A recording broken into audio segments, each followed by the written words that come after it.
Sir, जोरदार विजयानंतर पहिलं अधिवेशन काय नेमकी रणनीती असणार आहे? कारण काँग्रेसनी सगळ्यात कमी जागा लढवल्या, सर्वाधिक जास्त जागा जिंकल्या.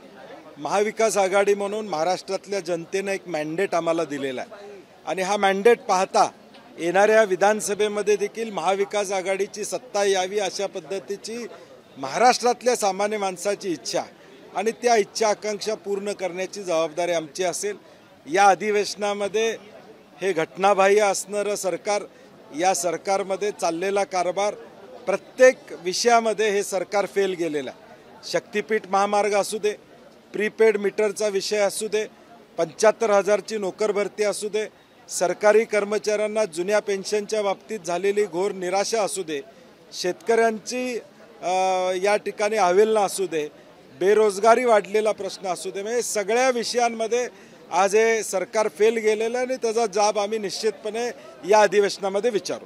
संजय राऊत आता बोलताना असं बोलले की मुख्यमंत्री पदाचा चेहरा तर द्यावाच लागेल. उद्धव ठाकरेंचं चांगलं काम आहे आणि त्यांच्या चेहऱ्यानेच आम्ही पुढे जाऊ. नाही, मला वाटते महाविकास आघाडी म्हणून आम्ही एकत्रित बसू, या संदर्भातला एकत्रित निर्णय त्या ठिकाणी घेऊ आणि मला एवढंच म्हणायचं आहे की सामान्य माणसांची इच्छा महाविकास आघाडीबद्दल आहे आणि त्यामुळे आम्ही निश्चितपणे एकत्रित राहू.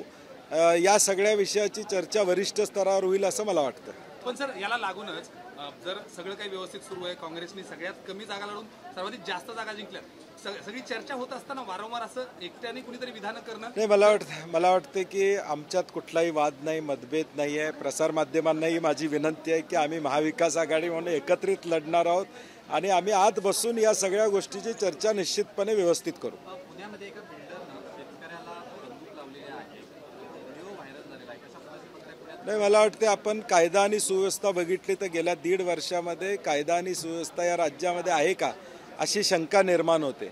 पुण्यातलं प्रकरण असेल, वाढलेलं ड्रग्स हा महाराष्ट्रातला एक मोठा विषय त्या ठिकाणी झालेला आहे आणि या सगळ्यामध्ये बघितल्यानंतर नेमकं लक्ष गृह खात्याचं कायदा सुव्यवस्थेवर आहे का नाही हा प्रश्न निर्माण त्या ठिकाणी झालेला आहे आणि त्याचाही जाब आम्ही निश्चितपणे या अधिवेशनामध्ये विचारू. राष्ट्रीय पातळीपासून ते अगदी म्हणजे नीटबद्दल जो गोंधळ सगळ्या राज्यात आणि देशात सुरू आहे त्याचे थेट महाराष्ट्र कनेक्शन आहे. दररोज काही ना काही वेगळे अपडेट्स त्याच्यामध्ये आहेत. मग लातूरसारख्या ठिकाणाहून देखील अटक सत्र असेल, अजून काही लोक फरार आहेत. राहुल गांधींपासून काँग्रेसने हा मुद्दा उचललाय. इथं काँग्रेसची नेमकं काय भूमिका असते? आमची भूमिका आहे. काल देखील आम्ही विरोधी पक्ष नेते सगळ्यांची जी पत्रकार परिषद झाली त्यामध्ये नीटचा विषय, पेपर लीकचा विषय घेतलेला आहे. पेपर लीक संदर्भातला कायदा या अधिवेशनामध्ये यावा अशी आमची अपेक्षा असणार आहे.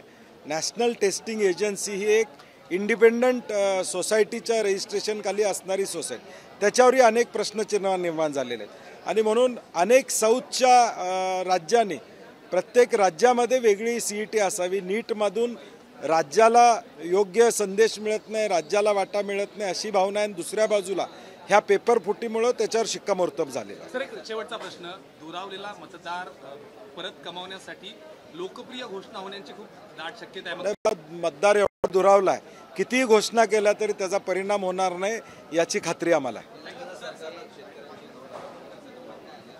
आमची मागणी काल आहे की तेलंगणाच्या धर्तीवर शेतकऱ्यांना महाराष्ट्रातल्या कर्जमाफी द्यावी, वीज दरामध्ये सवलत देऊन मध्यमवर्गीयांना दिलासा द्यावा, GST मधून मध्यमवर्गीय महागाईला जातोय त्याला त्या ठिकाणी दिलासा द्यावा, त्या संदर्भात किंवा राज्य शासनानं थोडं कम्पेन्सेट करावं आणि महागाई कमी करण्यासाठी काही उपाययोजना कराव्यात अशी आमची अपेक्षा असते.